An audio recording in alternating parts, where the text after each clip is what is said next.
Muy buenas tardes, el día de hoy vamos a ver el tema denominado Clostridium. Es el género Clostridium que, si bien es útil para la tinción de Gram, se ve aparte o es un tema muy diferente debido a que tienen una característica importante. Habíamos visto que hay bacterias que tienen elementos facultativos como el glucocálix, la cápsula, las fimbrias, los flagelos. Habíamos visto bacterias capsuladas como los Streptococcus pneumoniae. Habíamos visto bacterias que son flagelos como el vibrio. Habíamos visto bacterias flageladas como la Pseudomonas, la Escherichia coli. Bacterias que presentan fimbrias como la E. coli nuevamente, que le ayuda a adherirse. Bacterias que producen glicocálix como el Streptococcus mutans, que les dije que producía la caries dental porque se adhería con facilidad a los dientes, pero hasta el momento no habíamos visto bacterias que produzcan o que formen esporas. El género Clostridium tiene esa característica especial, forma las llamadas esporas, que hace que yo le vea una forma un tanto diferente a un bacilo cabezón, como los ven aquí, o un bacilo gordito, porque a veces las esporas están en los extremos, a veces están en el centro. Entonces esa es su característica especial. Es capaz de formar esporas cuando, como decía la teoría en el tema 1, cuando se ve en condiciones adversas. Temperaturas altas. ¿Qué hace la bacteria para defenderse? Produce sus esporas. Desaparece el bacilo, porque el bacilo son bacterias que no aguantan temperaturas altas igual que el resto, pero la espora se mantiene viable hasta que encuentra condiciones aptas para vivir y nuevamente aparece el bacilo. Ya entonces esta es una característica importante dentro de este género. Taxonomía. Reino Monera, Phylum Firmicutes, clase Clostridia, orden Clostridiales, familia Clostridiaceae, género Clostridium. Características de este género son bacilos, gram positivos, se tiñen de azul, anaerobios estrictos, a estos yo no les puedo dar oxígeno porque se mueren, crecen mejor si se les coloca un poquito de dióxido de carbono, forman esporas. Recuerden que todas las bacterias tienen lo que se llama la forma vegetativa, o son cocos o son bacilos. La forma vegetativa de ellos es bacilo, pero además los Clostridium forman esporas. Son móviles, presentan flagelos, excepto uno, que es el Clostridium perfringens.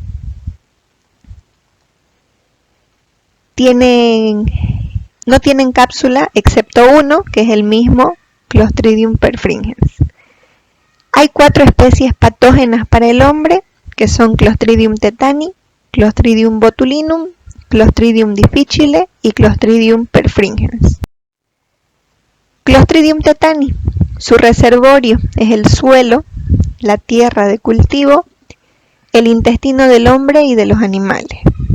Epidemiología. La célula vegetativa, es decir, el bacilo, puede morir rápido, no aguanta condiciones adversas. Sin embargo, las esporas sí, porque ya sabemos que las esporas justamente se producen como mecanismo para resistir condiciones adversas como la temperatura.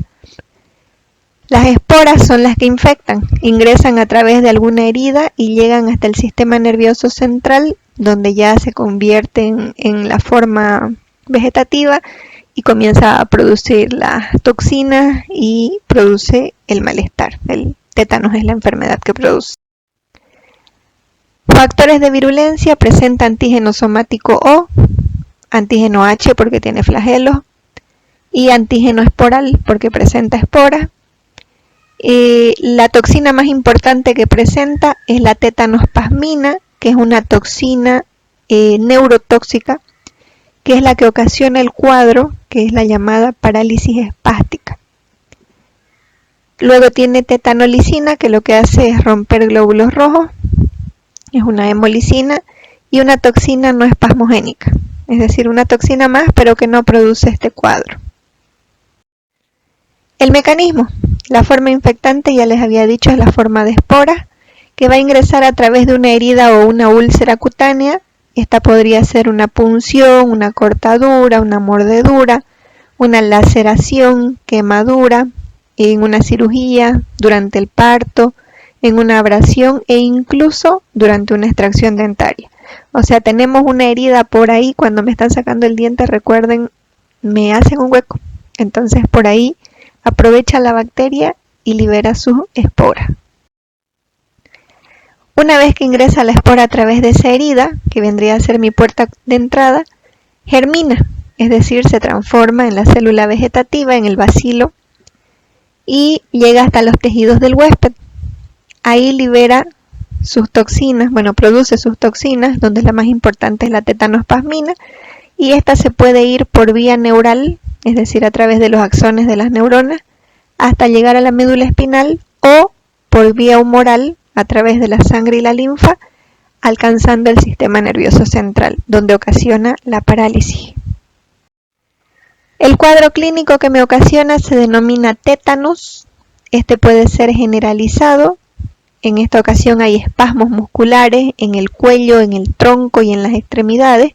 Fíjense, la posición que se ve en la imagen es lo que se denomina opistótono, esta posición que adopta el paciente.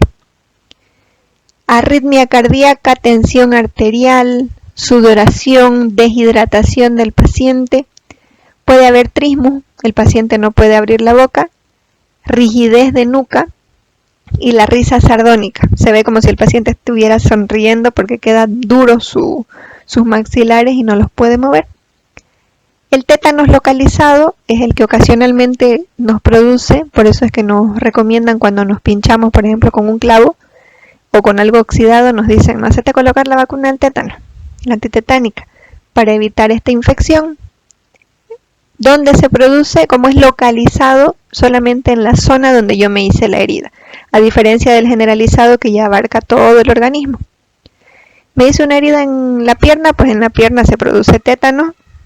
Suele ocurrir en las personas que son vacunadas, donde les colocan la vacuna. Hay rigidez solamente en los músculos cercanos a la herida, donde ingresó la toxina. Puede haber tétanos cefálico o tétanos tóraco-abdominal. Y el tétanos neonatal, que es una infección en los niños por contaminación del ombligo en el momento en el que se da el nacimiento. Puede ser por material que no está esterilizado de forma correcta, donde está la bacteria. Entonces, al cortar el cordón umbilical se produce la infección.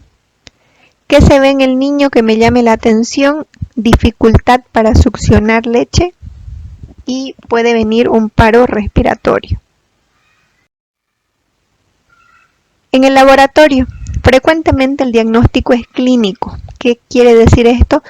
Que no encontramos muchas veces, por eso es que no hacemos práctica por Clostridium, porque no hay la bacteria, ya que el médico no nos pide cultivo, porque por las características que ustedes han visto, los opistótonos, la risa sardónica, el trismus, todas esas características típicas, el médico no necesita avalarse con un laboratorio. Directamente inicia tratamiento porque dice esto es tétano. Es muy característico. Sin embargo, si nos llegara una muestra, en la tinción de Gram vamos a ver bacilos Gram positivos que presentan esporas en uno de sus extremos, por eso se dice esporos terminales, que los hace verse como palillos de tambor. No es posible detectar la toxina. En cuestión del cultivo, crece bien en los medios de rutina, el agar sangre, por ejemplo. Son colonias pequeñas, de bordes irregulares, un color grisáceo y a veces están rodeados de hemólisis, esa luz. El tratamiento. 3 tipos de tratamiento aplican aquí. Un tratamiento etiológico, cuya finalidad es eliminar la bacteria del tejido donde está produciendo la afección. ¿Qué es lo que se le da? Antibióticos. La penicilina sirve desde elección, si no también se puede utilizar clindamicina, eritromicina, metronidazol. Un tratamiento fisiopatológico que la idea es neutralizar la acción de la toxina, que no hayan esas manifestaciones en el paciente. Se hace inmunización activa con una anatoxina, se vacuna, y también con gamma globulina humana. El tratamiento sintomático, el tercero, se hace con la finalidad de evitar que el paciente sufra estrés. Entonces, se evita la luz al paciente, que no haya una zona donde no haya ruido, donde la temperatura esté estable, porque de esa manera se relaja un poquito más el paciente y no va a tener esa sintomatología. Y se le puede dar diazepam con la finalidad de relajarlo, dormirlo, para que así no tenga esa molestia, esa parálisis tan fuerte que da.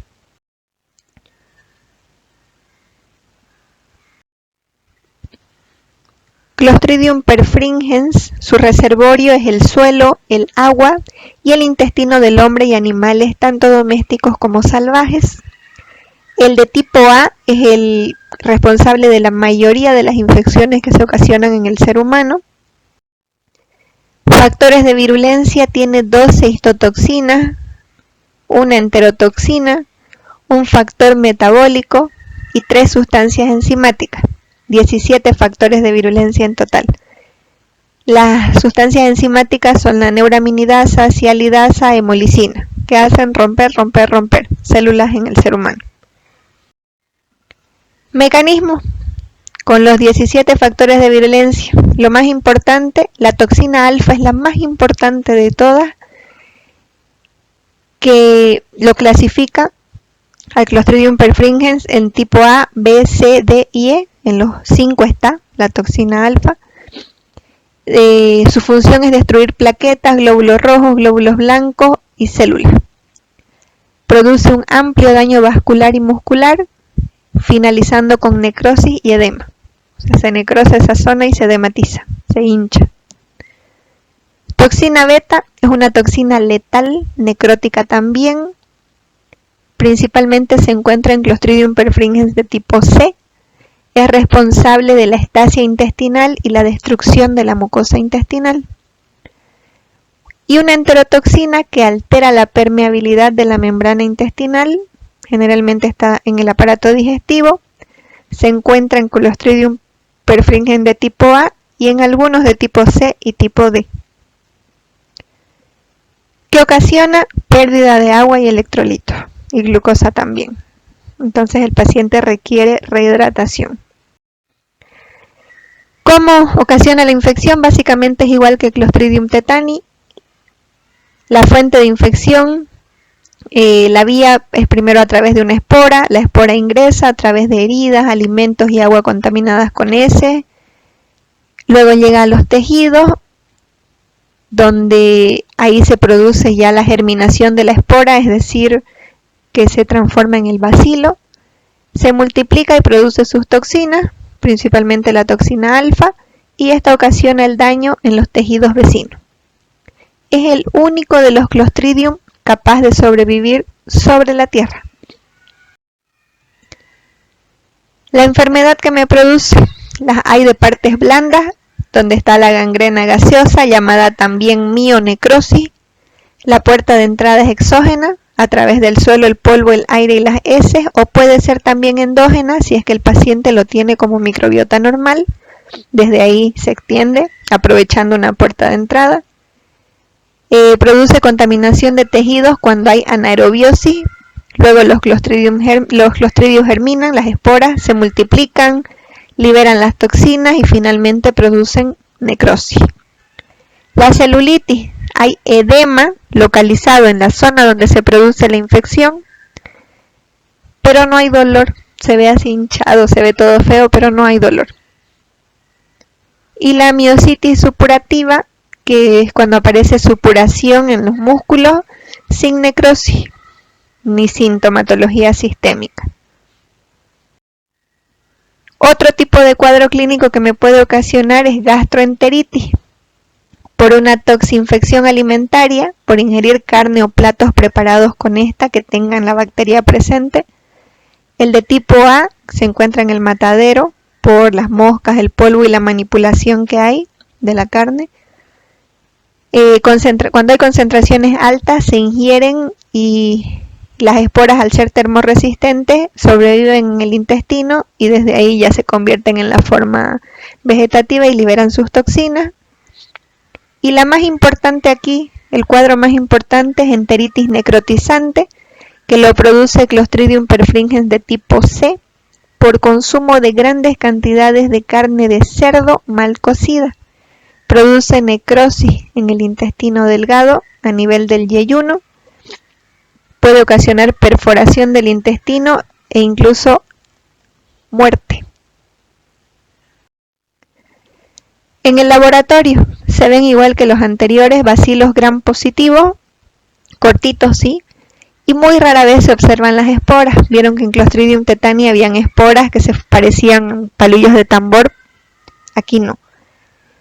No tienen flagelos, pero sí tienen cápsula, y debido a que ustedes vieron que tenía toxina alfa y toxina beta, esta bacteria es la única que en un agar sangre me presenta doble hemólisis, alfa y beta. Alrededor de las colonias, como pueden ver aquí, las colonias son estos puntitos, hay una hemólisis beta, es más amarilla, y alrededor de esa hemólisis beta, una hemólisis alfa, que es más verdosa, más opaca. Lo mismo aquí. Aquí está la beta, y alrededor de ella la hemólisis alfa. Esa es característica de la bacteria. El tratamiento. Si es una infección de piel y tejidos blandos, hay que sacar esa región, ese tejido que fue afectado, que está necrosado, y utilizar antibióticos como penicilina. También se puede utilizar antitoxina y oxígeno. ¿Por qué el oxígeno? Hemos dicho que es una bacteria anaerobia, entonces yo le pongo oxígeno en esa zona donde me está produciendo infección y la bacteria se va a morir. Si es una infección intestinal, pues hay que reponer electrolitos y agua.